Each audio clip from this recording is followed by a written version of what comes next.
You were taught to wait your turn, wait to be noticed, wait for him to ask you to the dance, wait for him to propose. Nobody told you to leave those rules at the door when you walked into the office. And that silence, that waiting, may be costing you more than you know. Hi, I'm Kim Welcome, communication consultant and coach with almost 2 decades of experience working with women across corporate, government, and professional development in more than 20 countries.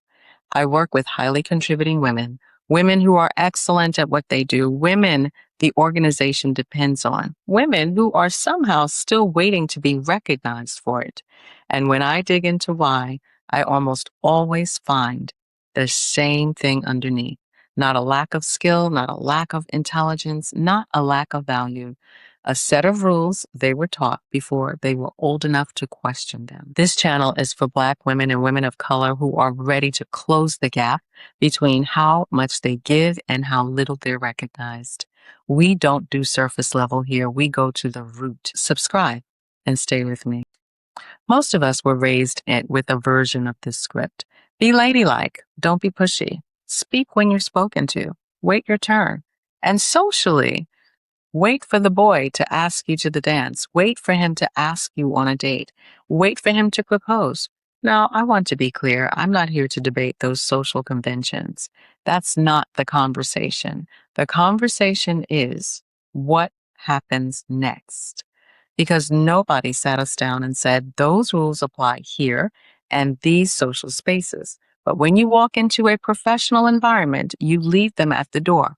In that space, a professional is a professional, genderless when it comes to speaking up, sharing ideas, asking for what you want, negotiating what you deserve. Nobody said that. So the rules traveled with us into the boardroom, into the salary negotiation, into the performance review, into every room where speaking up was not optional. It was survival. And we were still waiting to be chosen. I want to tell you something personal. Early in my corporate career, I felt like I was being taken advantage of. I had a legitimate grievance.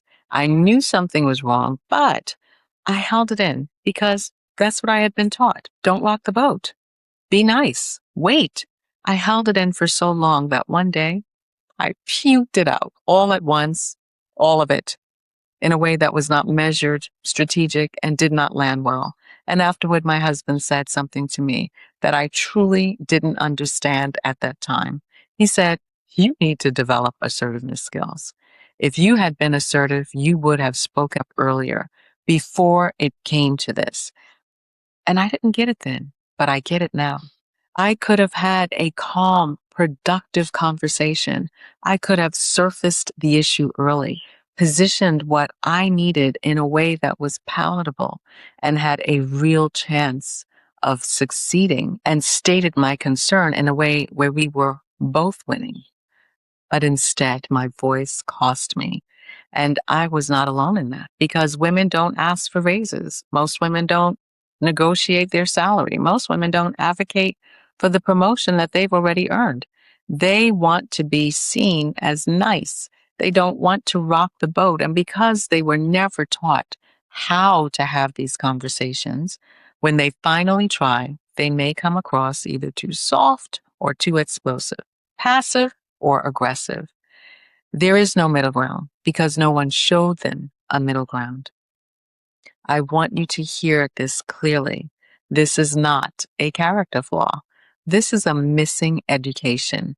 You were taught a set of rules that served in one context and then carried them into a completely different one without a translation guide.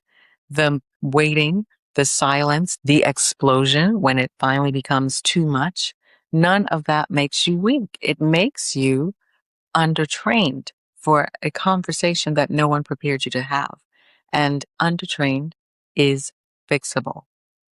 I once heard a mentor say something that became the foundation for everything that I teach.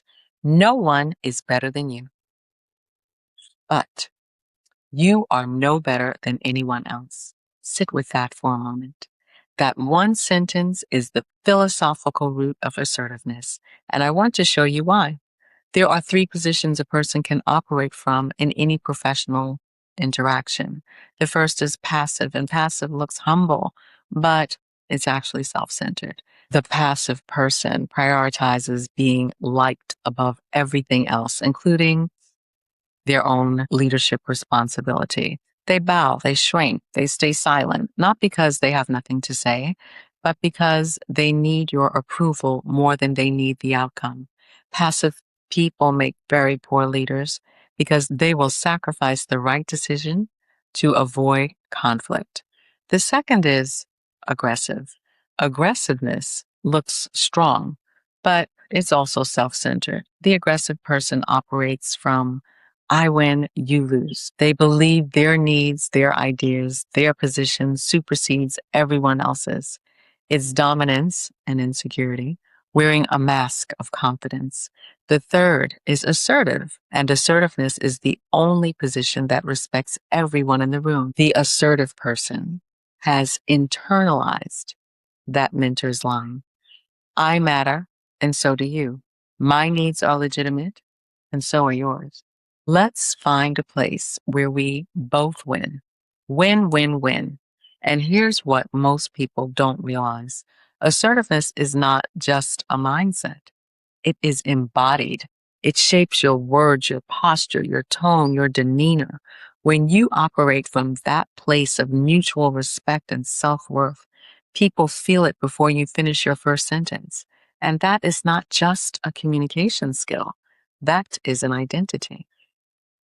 If you've watched this and recognized yourself, if you are still waiting in rooms where you should be speaking, still holding grievances that are building toward an explosion, still unsure how to ask for what you have already earned, the first step is understanding exactly where your gap is.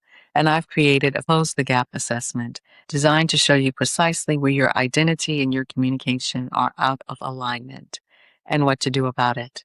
The link is in the description below. Take it. It'll tell you more in 5 minutes than most people learn in years. I'm Kim Welcome. Communication is the skill. Identity is the power.